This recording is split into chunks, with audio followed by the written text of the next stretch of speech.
Well, folks, welcome to one more edition of Politics and Right. I'm Egberto, Willies, your host. Thank you so kindly for being a part of the show.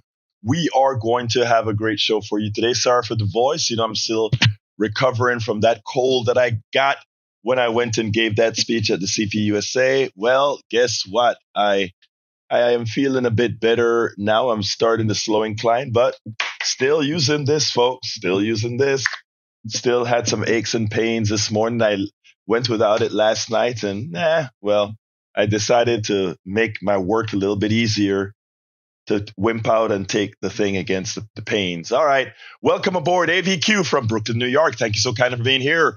El Senor Patrick Magner from Houston. Meow. He's going to come with us via video tomorrow, like how I do Neil Aquino. We're going to do a little interview where he's going to lambaste me. But that's cool. I love all my peeps.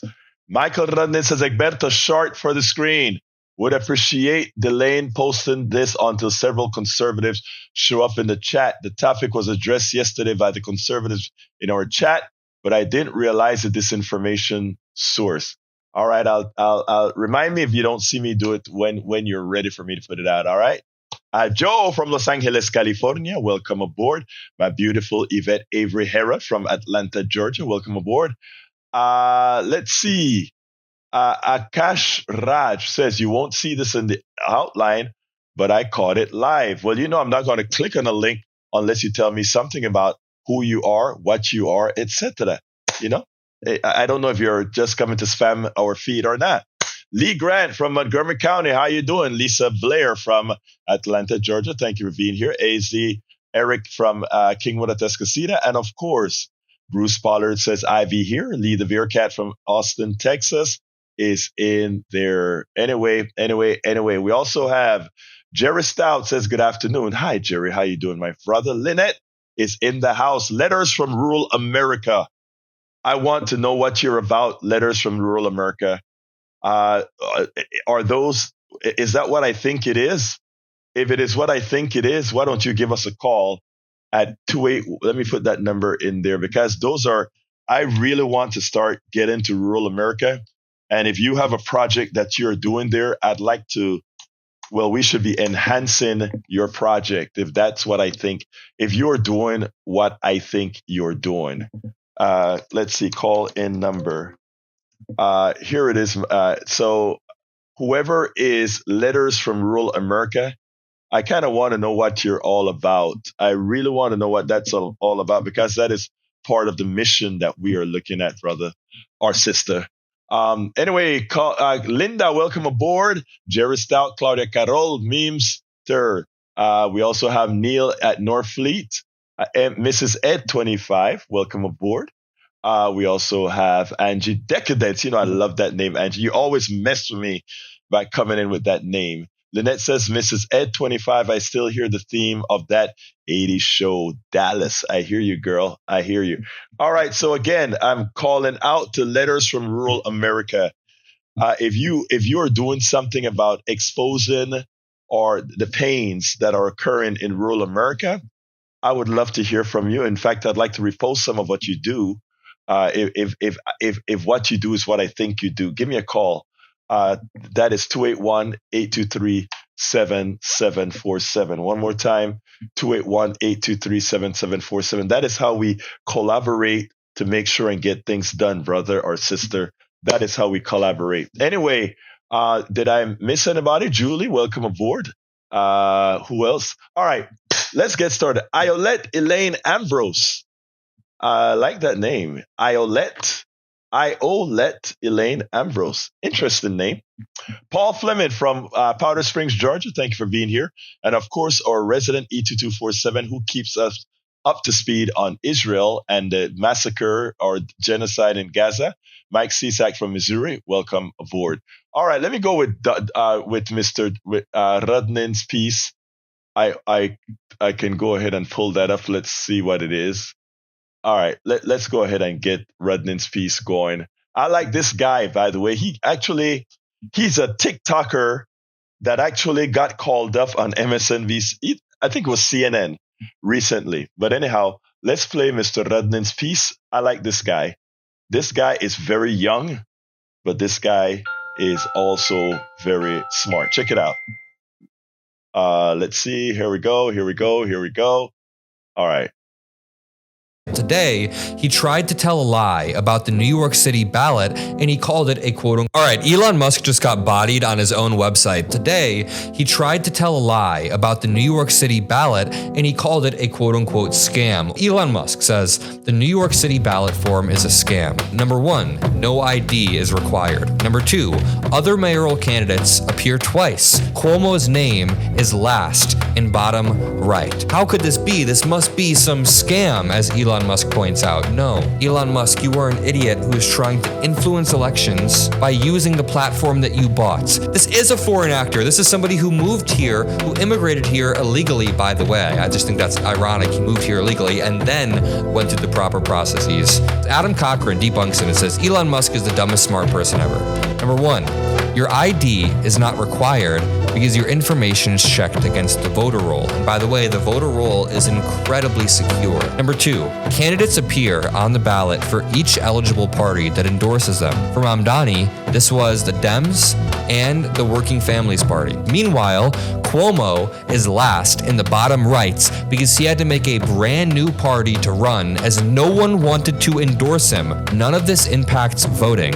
How stupid do you need to be to think somebody would walk in to vote for Cuomo, but suddenly pick Mamdani because Cuomo was only on there once? It shows how little Elon thinks about people that he thinks will be bamboozled by standard ballot measures. This guy is an idiot. Elon Musk is an idiot. He's not even voting in New York City. Ask yourself, why does the richest man in the world not want Zohran Mamdani, a democratic socialist, to win in New York City? The answer lies in the question, because it hurts his bottom line. All right, Elon Musk. Yes, it hurts his bottom line. And we're going to talk about Mamdani today. We are going to have quite a bit of talk about Mamdani today because Mamdani did just the Democrats better learn from Mamdani, and they better learn quickly, if they know what's good for them. Welcome aboard, Bridge MCP. I think he's a lot. Welcome, El Denouve. Welcome aboard. E2. I think it got E2247 already.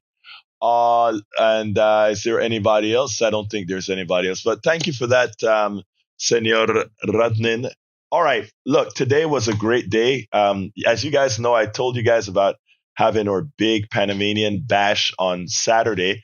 I hope I'm healthy enough because, again, I am one of the MCs. But on my way back from Sam's, was it Sam's or Costco, whichever one I went to get some stuff that I needed to get for the coolers, etc. My peeps were out there doing what they do very well. They were out there doing their necessary protest against our resident, what should I call them? Let's see. What should I call them? Anyhow, let me just go ahead and give you first how it all started. Let's go to the calls first. Who do I have the honor of speaking with? Hello. I guess you're not speaking. All right, good.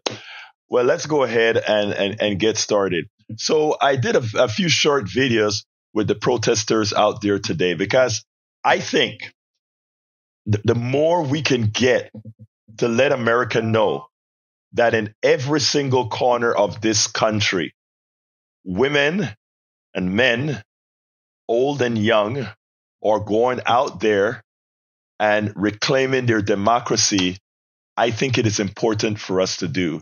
So that's what I did. I went and parked and, went and had a little talk with our folks. So here it is, the first one, and then we'll take it on the other side.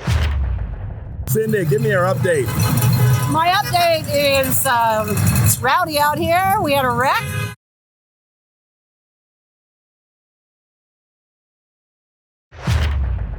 Look at our Kingwood folks with a big crowd. Look at this. We're just, you must have heard us talking about it. Oh, no, man. How you guys doing? Doing great. Yeah. We were just talking about you. What did I do wrong this time? About how you had to talk that gentleman down last week. Oh, okay. Yeah. It was fun. Yeah, you were our hero. You got a lot of people out here today. A lot of homes and activities. I love this, man. Wasn't the election amazing? Hey, Yeah, that was good.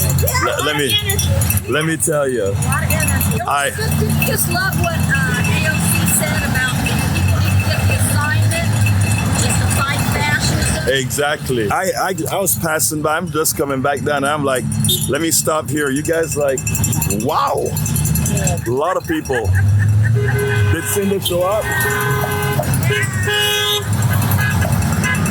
love those. Oh. Bye. Hey, beautiful people. How y'all doing? All right. Now, by the way, I am guilty. I got to it very late because, again, I had to go do some shopping for our Panamanian bash. I had to get a cooler and some other stuff. Now, after that, I saw Cindy. Cindy is a lead Indivisible organizer in Kingwood. And I always go to these things and get an update from her to see how things are going. And here is her report that I'd like to tell you. And this applies to all over. So I gave her some advice. Cindy, give me your update. My update is it's rowdy out here. We had a wreck. A wreck? Yeah, there was a wreck. Let's see, what else? I'm really angry because the Democratic Party in Texas is not doing their job. They did not educate people about those proposed amendments to the Constitution, and I am furious. Well, I need to tell you, my dear friend, stop being furious. What did I tell you a few weeks ago? I don't remember. You are the ones That's bad, man. That's bad. I told you that you can forget about the party doing anything. Yeah, they're horrible. It's what you are doing. And anybody that brought out the thousands of folks over the last several events, that's where the action is. That's what Mamdani did. Mamdani didn't have the party to help him. I know. Okay? And what you guys are doing, that's where it's at. Well, we have to do it, you know? We have to. Well, look, thank you, Cindy. Thanks. That woman, the largest protest we had in Kingwood was likely about 100 people. On the last No Kings protest, she brought out 1,000 plus Kingwood residents. That is what I call effective. That is what we need to be doing all over the country. Because you know what? They are on their heels and they're scared. After we had the No Kings protest, you know what the phrase was? But are they going to come out to vote? That's what they asked. Are they going to come out to vote? Mamdani showed that they would come out to vote. Spanberger showed they're going to come out to vote.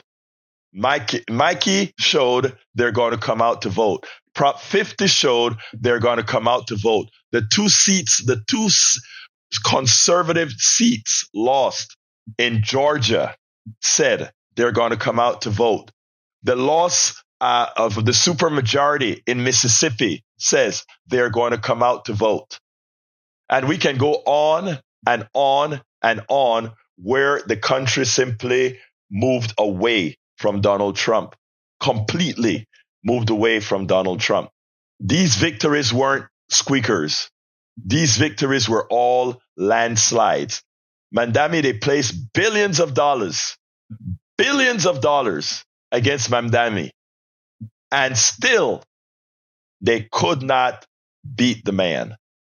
Because again, he went to where the people are. I want you to hear from one of the mother-daughters out there protesting.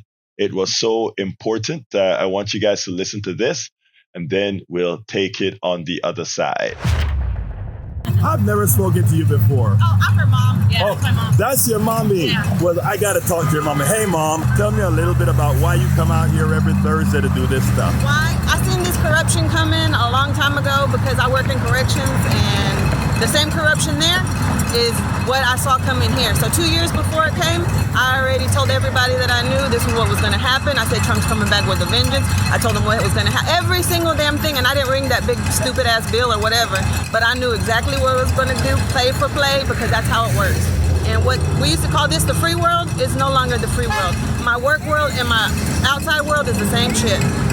So that's what it is. I love and that. all the people talking shit, I don't know how they're mad at that lady over there for democracy, because democracy is for every damn body.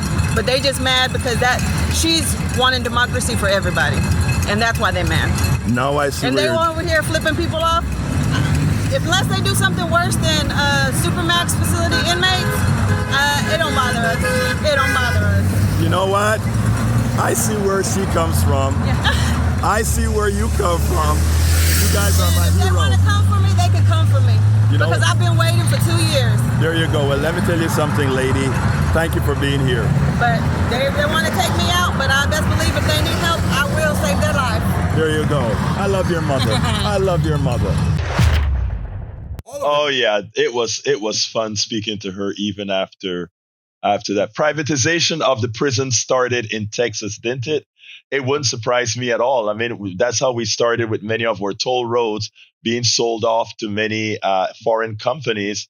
In other words, we build toll roads, and the Americans pay taxes to a foreign company to use the roads that we give access to. It makes absolutely no sense whatsoever. Anyway, let's talk about a real impact now. Something that materially affected one of our protesters. I want you to listen to this and then we'll take it on the other side. What's your name? My name is Pamela Cooper. Pamela, you are out here with all these heroes. Tell me what got you into this. I believe in democracy, not tyranny. And Crenshaw is actually a part of the tyranny because he doesn't fight back as well, yes, right? Yes, he hasn't shown up for work. I mean, it's just it's like the Republican side of the Congress is just absent. They're missing in action. They're just they're getting paid with our tax dollars. It's not right. My husband's job has been affected by the tariffs. Oh, really? Yes. When Trump started in with his tariff BS was it April or March? That's when his job just went down the hill. Yeah, it's an engineering firm. Right. I won't say the name, but it's an engineering firm. And ever since then, I mean, he was on full-time pay, and now he's on part-time pay without any holiday pay, no sick pay. No, I mean, it's just, it's just like WTF, you know? Pamela, it used to be, they thought it only affected the people, working class folks. Now they're noticing it's hitting engineers, it's hitting everybody. It started, my the company that he works for, engineer, they were doing a lot of carbon capture projects. Environmental initiatives. Right. And of course he killed all of that. Yeah, he killed he meaning the fascist. The Mr. Tyranny. Right. I won't say his name. Yeah. Mr. Tyranny killed all, he had a good economy and he's sinking it. Well, you know what? What you guys are doing out here, it's reflected in the election we had earlier this year. This is what all of y'all have done. Y'all made that possible. Y'all gave people the courage to go out there and vote their hearts. You guys did a great job. I do a lot of social media reposting. We got to do it. Thank you, Pamela. Yes. So as you see, people are helping in a lot of ways. You heard what she said. I do a lot of social media reposting. That may sound simple or inconsequential. It is not. Because you know who has a lot of reposters out there? The right wing has a lot of reposters in Vietnam and Korea and all these other places to put out their rubbish. We have to depend on ourselves. One of the reasons I write so many blogs and I make sure that all my blogs are processed on every single platform is because of that. We have to be able to spread the word widely. because they have invested in doing that themselves.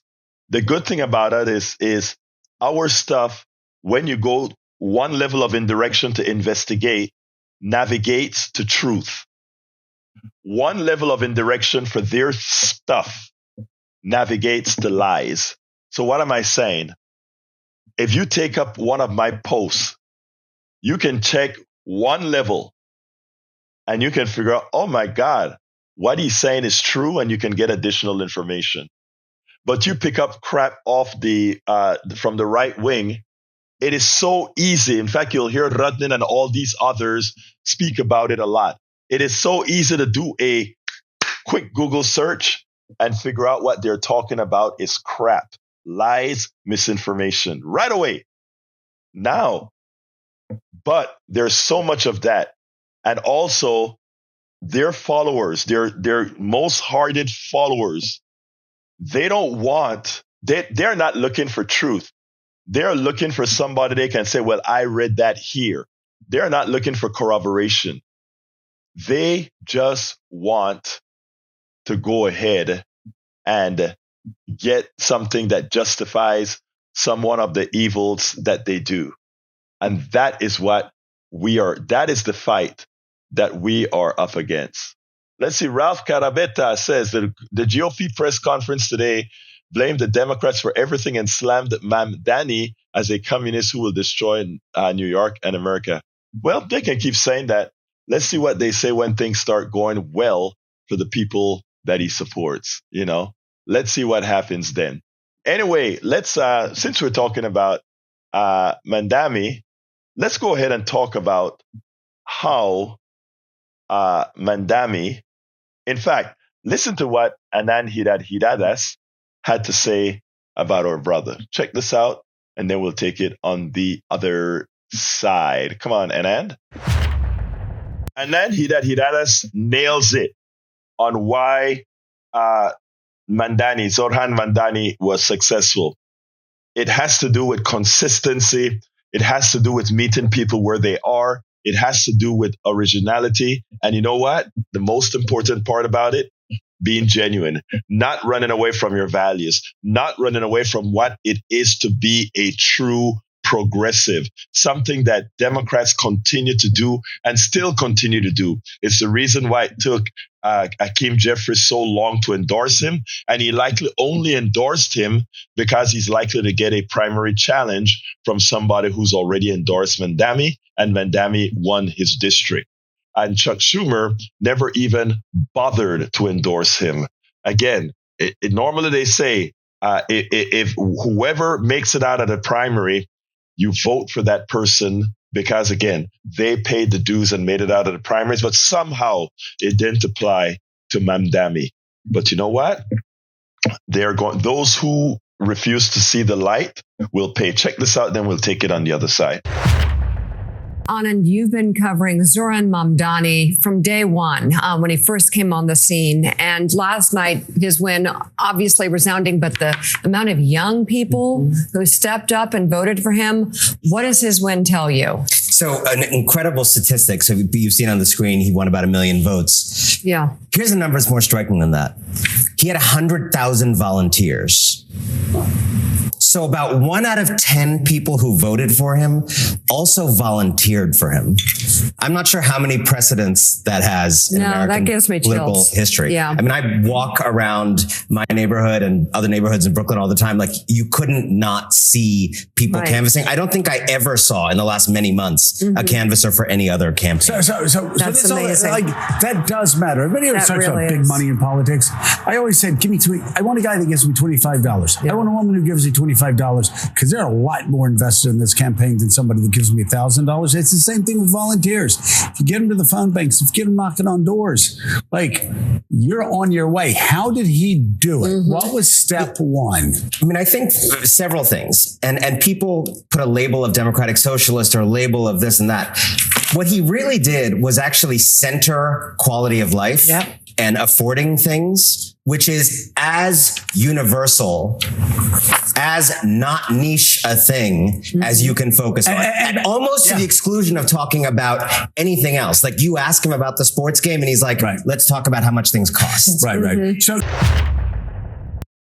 you sit down and wonder, what is it going to take for Democrats to understand that most Democrats, most working class Republicans, and most independents are exactly where Mamdani is.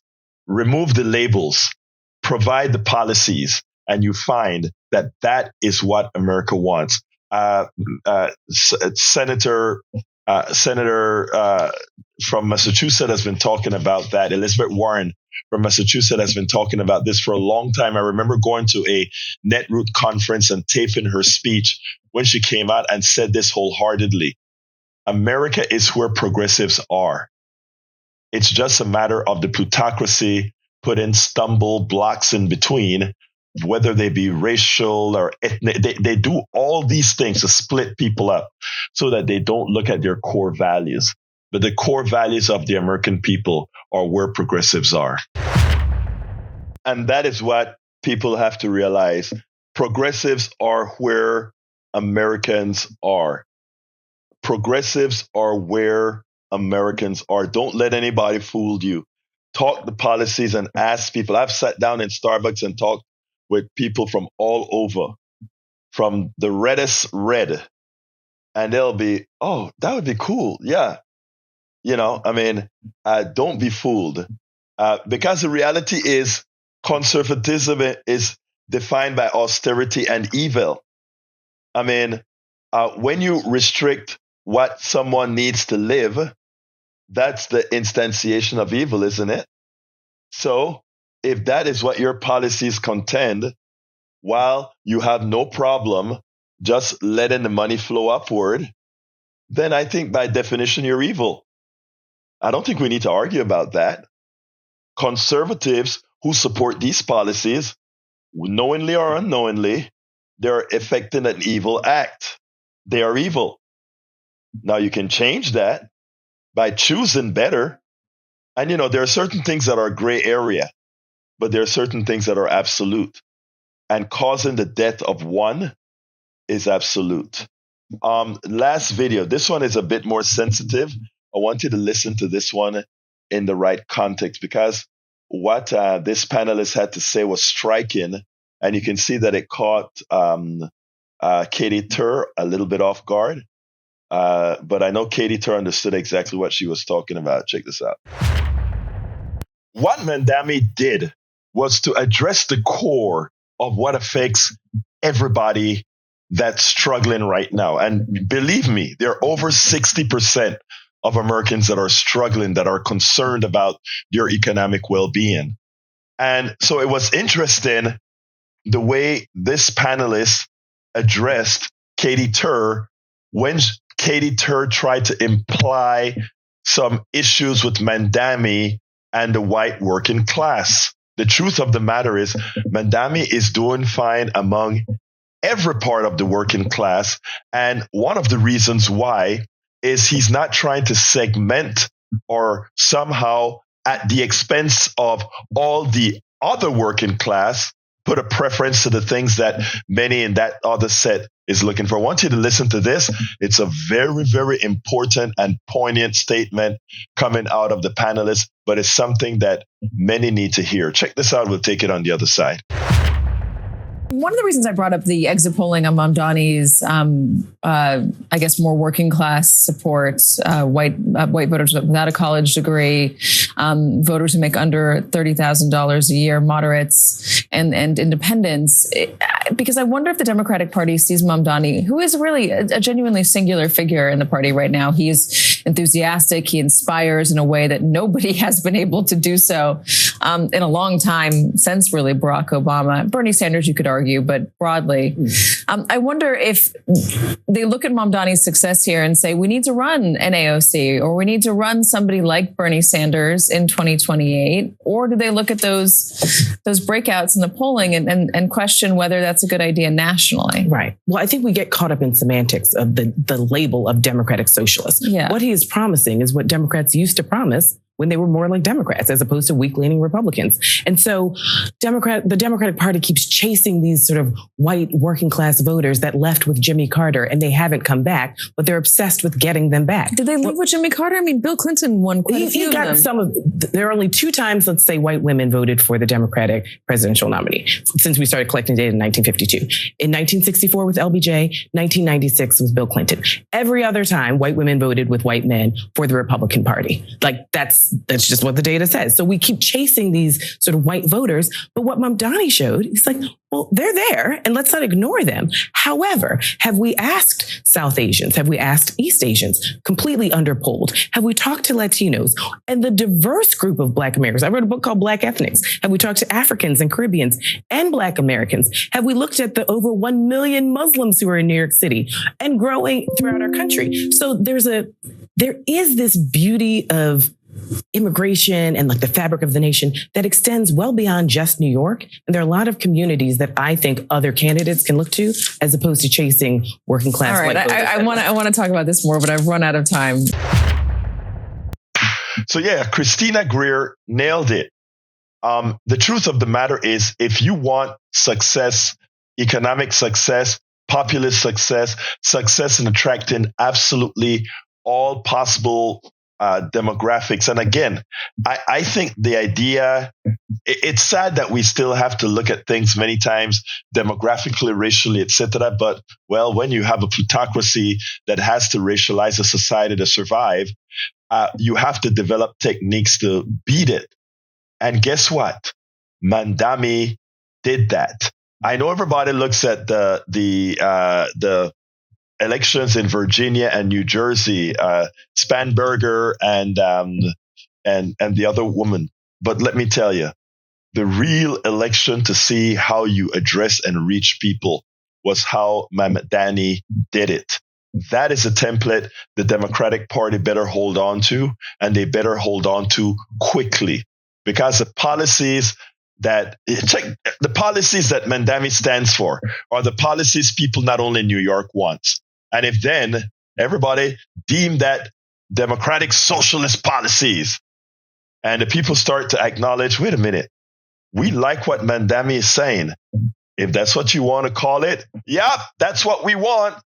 They may actually turn the tide faster than all of us who are doing the education can accomplish, because again, they are doing the work for Mamdani.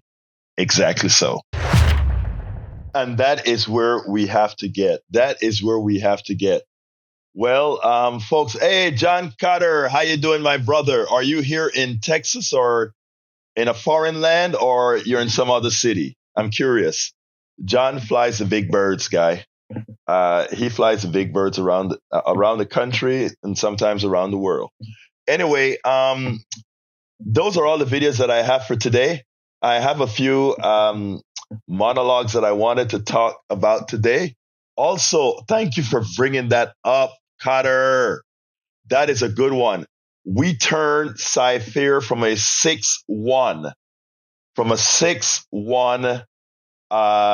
conservative right-wing school board to a what again?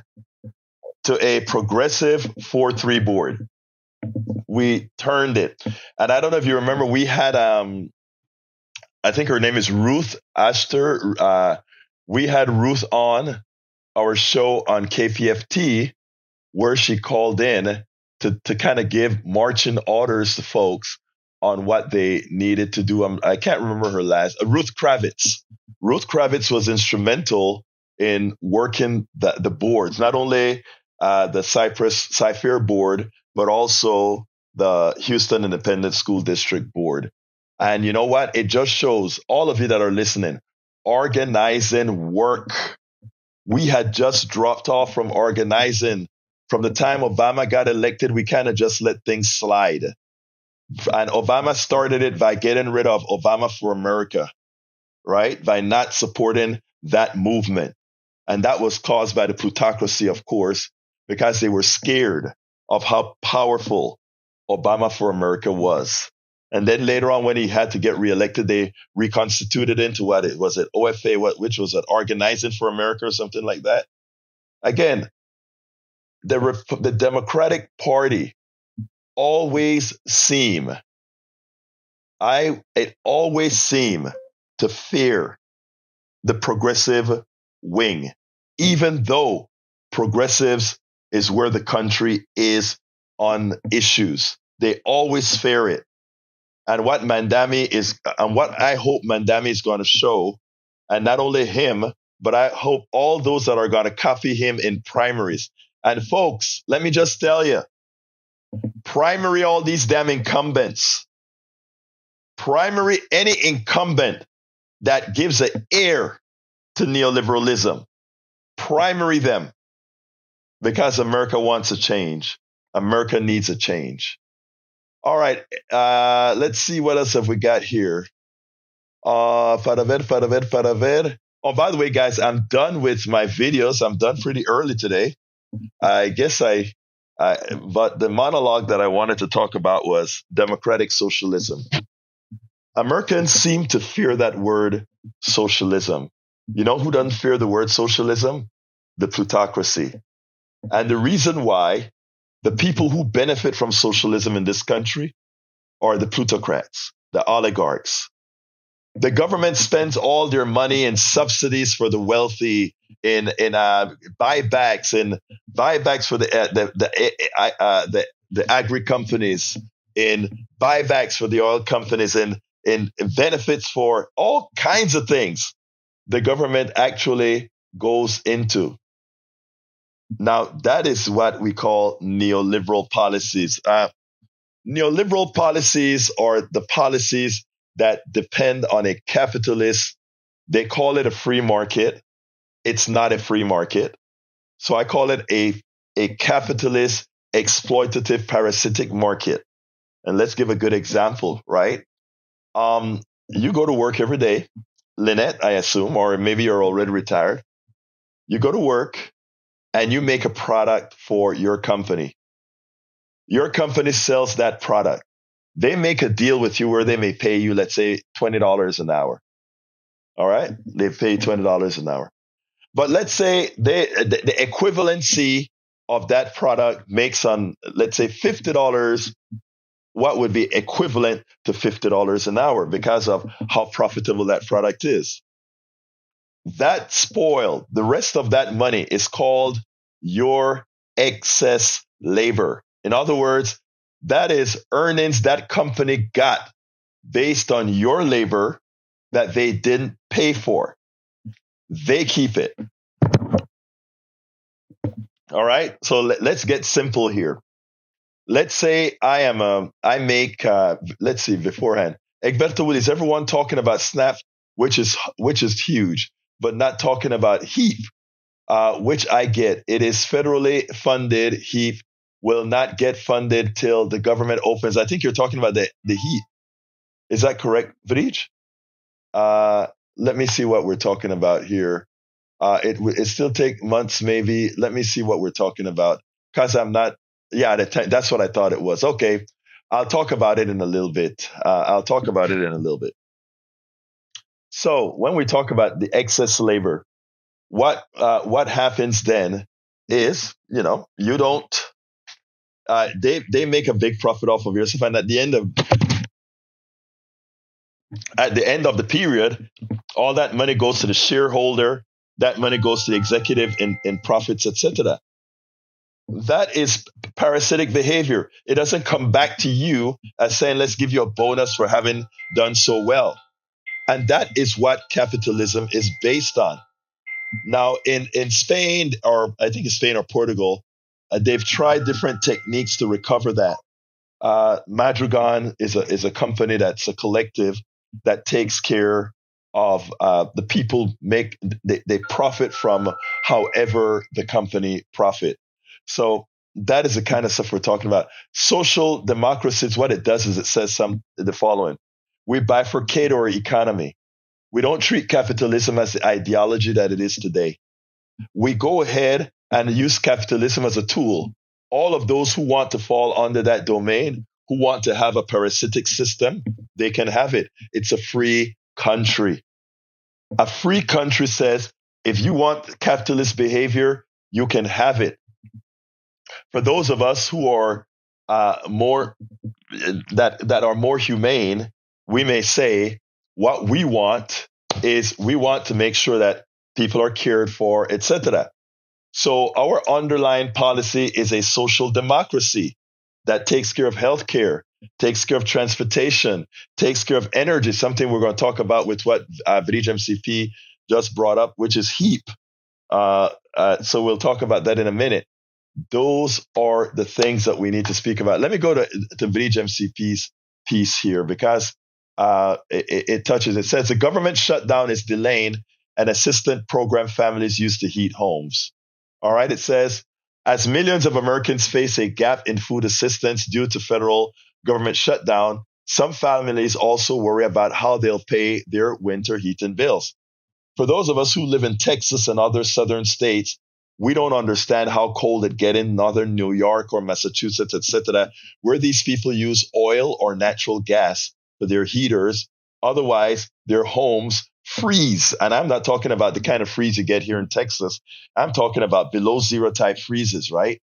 The shutdown has delayed federal funding for the Low Income Home Energy Assistance Program, or the LIHEAP, a program that helps about 6 million households nationwide pay their heating or cooling bills, buy fuel, or fix broken heaters. For nearly a decade, preschool teacher Justina Ray has relied on LHEAP to heat her Pennsylvania home. My income itself comes down with all the holidays and the school closures. Without LIHEAP, she said, her winter energy bills are not affordable. And by the way, electric bills are going sky high because of what AI and the computation centers for AI are doing.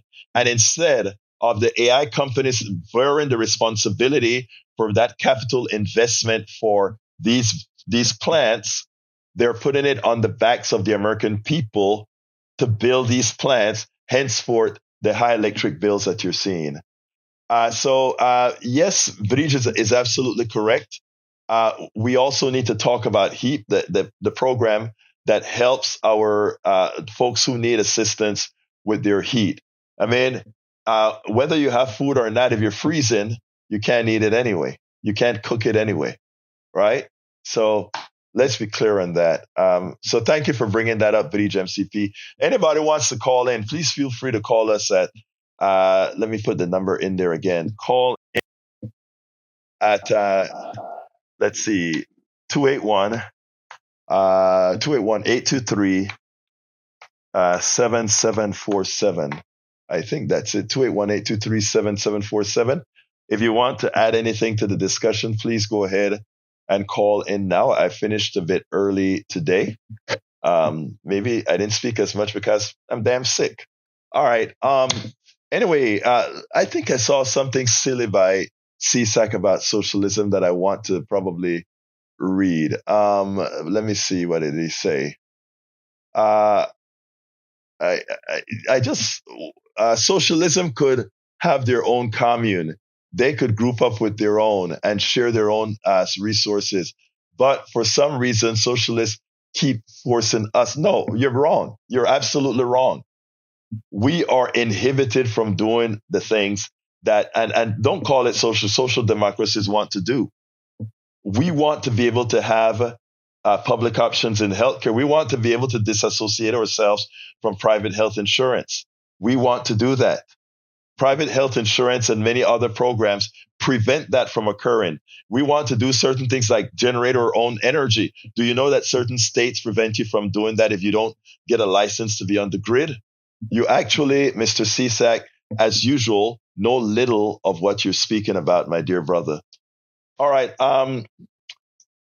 Lynette says, I was actually thinking about his idea of intergenerational housing. Well, in Latin America, that's what we live. In my home, that's what we live. My daughter is grown, although she's recovering from a stroke. She's teaching now, but she lives at home.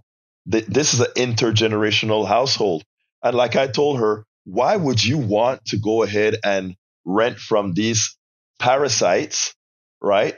When you have room here where you get your bill, electric bill and everything paid for. I mean, in Panama, a lot of women don't leave the home. Men don't leave the home until they're getting married to form their own families. They stay at home.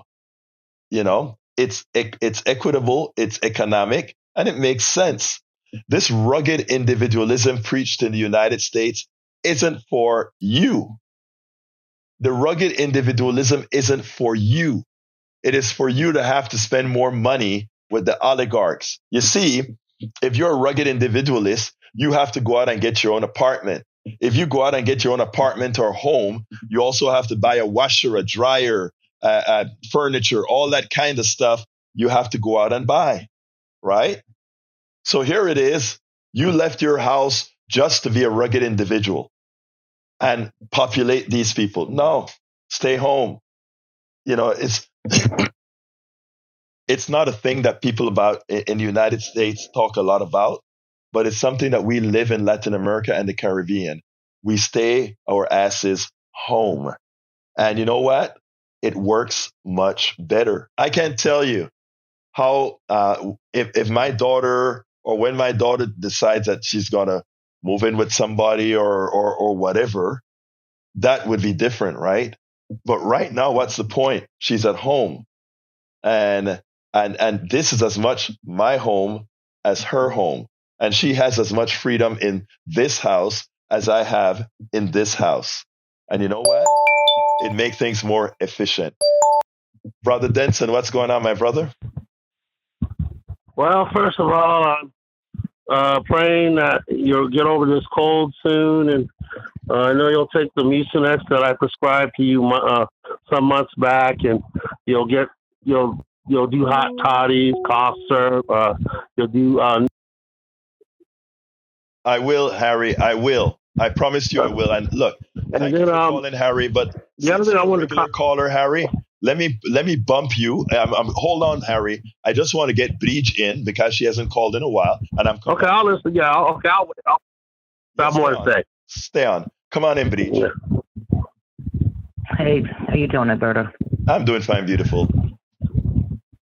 And the one thing you left out of the article, which was it's all important, but is that even if the government opens, the problem is that Trump fired everybody in the administration that runs HEAP.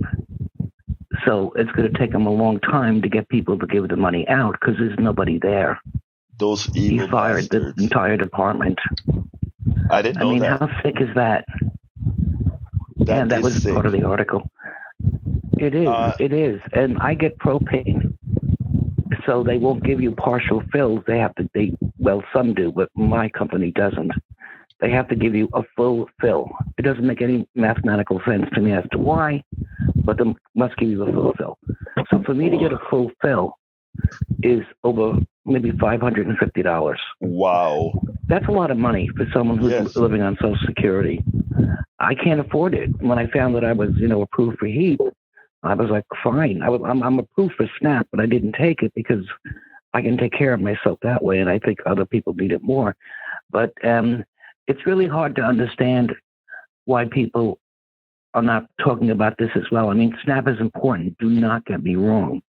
But HEAP is a really big deal, especially and it's already snowing up here.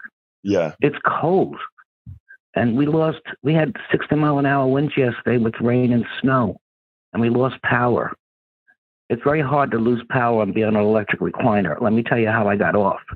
That's another story. But anyway, I just wanted to let you know that. Let me just say this, okay? Part. You said, why are people talking about it? They aren't talking about it because people haven't brought it up and people haven't shown the pain. Well, you just did, and we will write about that. So and we'll put it out there. Good. So we'll tie that into Snap as well as Heap, the things that people need to speak about. So thank you for bringing that to our attention. Okay, sis. thank you. All right. Just want to say, you take care of yourself. You don't sound good. Yeah, I know I'm kind of sick, but I got a big Saturday that I'm working for, and I got to drive. Hey, Bleach, I got to drive all the way to Austin to pick up a whole plane full of Panamanians. Oh God. So it's gonna be. They're flying in from Panama City, and I'm hoping that with these delays in the thing, they get in time because they get in at 12:30. The function starts at 6:00, and Austin and we are 3 hours away from from Houston. So we'll see. We're gonna work some magic. Even just flying alone right now. Yeah. Wear a mask. Don't get them all sick. I hear you, sis. I hear you. But look, by the way, how much propane you got in your tank? Take care. Yes. Wait. How much propane you got in your tank? Right now, I'm 10%. Oh God. We need to prep this up. Thank you, sis. It's like 10%. I'm struggling. I'm wearing 4 layers of clothes and keeping my heat on just so the pipes don't break. This is ridiculous. This is ridiculous. It's absurd. Do you have space heaters? No, I don't. Okay. Oh, actually, I think I do have one in the garage. I'm using a heating, what do you call it, a heating pad and stuff like that. This is ridiculous. It's cold in here. It's 60 degrees. Look, thank you for letting us know that. Thank you, sis. Alrighty. I just want to feel better. All right. Take care. All right. Thank you, sis. Let's go to El Senor Harris. Come on, then, Harry. Okay, well, I hope he gets the government will do the right thing and fund Heat, because this guy needs that. He needs his help. He needs his electricity, and then of course with Snap, I've told you where I stand on that. I've renewed it, and that gets worked out. But like you told John. Yes. This morning, we can't have the federal government. The Democrats can't cave, because we cannot have people be thrown off health care and lose their health care. These Republicans need to stand up against and push back against Trump, vote with the Democrats, give the Democrats those extensions on the subsidies, and roll back the Medicaid cuts so that people can get affordable health care. And hopefully we can move towards a singular payer, like an Arnie Arnson talks about, like Tom Hartman, like you, and like Elizabeth Warren talk about. The other thing I was going to mention is crazy convict President Trump announced to his corrupt administration yesterday, if the Democrats would come on and vote to end the filibuster, then I'll open the government. Well, you and I, Egberto, know Donald Trump only wants to do that so he could continue to pass bills for his corrupt agenda that will hurt most Americans. And it would backfire on him anyway. Harry, we also know. Well, I was going to say, we also know that Donald Trump cannot at all be trusted. Everything that comes out of his mouth is usually a lie. But look, we have CSAC on the line. I'm curious to see what he wants. CSAC, what's up? Okay. So, us Republicans aren't bad. We actually like to donate our money instead of being forced. Oh, I see. So here's my proposal. For Breach MCP, I'm willing to donate up to $150 towards her propane. I just need to know a way of sending the money. I don't know what Vrij was going to say about it, but if I were Vrij, I wouldn't be taking anything from you in that manner. But I get it. I get it. And let me tell you what I'm talking about, Brother CSAC. And it goes this way. It's not about donating the will. We have to have a society that has parameters, a society that has parameters of humanity. I shouldn't have to depend on CSAC or somebody else donating money to a third person. That shouldn't be the case. We should have a society where everybody has sustainability. Period. And that's what I'm talking about. So you would rather force everyone to donate than voluntarily? No, I would like to. Do you consider building freeways a forced action? Do you think building bombs is a forced action? I'm asking. The national defense, right? Is that going to be? Yeah, I actually, what I wish we could do was individually check off what we'd like to pay, have our taxes pay for. Exactly, and I agree with you 100%. And I tell you what, I agree with you 100%. And we have already done that. We have already created a progressive manifesto, and 67% of Americans want the progressive manifesto. So you're right about that. No, I mean, so being able to not pay, for example, Social Security and Medicare. Okay. I agree. And then pay for defense on my side. And then you could pay for Social Security and Medicare on your side. Yeah. And not pay for defense. Okay. I agree. And here's the thing about it, Mike. Mike, we tried that. You know who doesn't want that? The right. We tried to say, let's go ahead and have a public option in healthcare. And for those who want to use the standard method of doing things, you can do it. We'll go with a public option. And they said no. You know why they said no? They said everybody would migrate to the public option. There's a slight problem. The public option would still be paid with my tax dollars. Look, it's 4:00. I'm out of time, but here's the deal. We can talk about that at another time. Yeah. So we'll talk about that another time. It's 4:00. I got to go. Anyway, folks, we are at the end of the program. I want you guys to consider becoming paid subscribers of Politics Done Right. Let's see. Let me see what. Let's see. Patrick. Patrick, tell me what you mean by that statement by putting Zelle in there. Are you telling me to do something or with that, or what do you want? Please type it into the chat box for me, Patrick. Anyway, folks, please consider becoming paid subscribers of Politics Done Right. We are out here doing the work, as you can. Oh my God, what happened? Sorry about that, guys. I'm so sorry about that. Now I'm back. All right, here's the deal. Let's be clear. Please support us however you can. The way to support us is to become paid subscribers of our newsletter, Egberto Off the Record. And how can you do that? Just go to politicsdoneright.com/newsletter, politicsdoneright.com/newsletter, and become a paid subscriber. That subsidizes all the work that we do. And if you look all over the internet, you see the extent of the amount of work we do to try to get the message out. I ask you for your distinct support on that. We simply cannot do it without you. Patrick Magner says, we are a society. We're asking for a society that supports everyone. The current system does not provide that for 70% of the people. You're absolutely right about that. Anyway, folks, please support us however you can. And I got to get out of here. My name is Egberto Willies. This is Politics Done Right. And you guys know how I end this baby. I am out. All of our country's problems, from polarization to ignorance on domestic and international issues to a complete misunderstanding of our economic and healthcare systems, are a direct result of a derelict mainstream media that too often bend over backwards to support corporate or bought politicians' wants as opposed to the people's needs for real information to make their lives better. Independent media is the only solution to inform truthfully and factually. Why?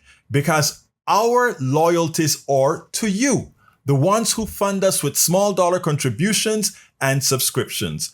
Please consider supporting our independent media platforms by subscribing to our Egberto Off the Record newsletter at politicsdoneright.com/newsletter. Again, that is politicsdoneright.com/newsletter. It's an investment that pays incalculable dividends.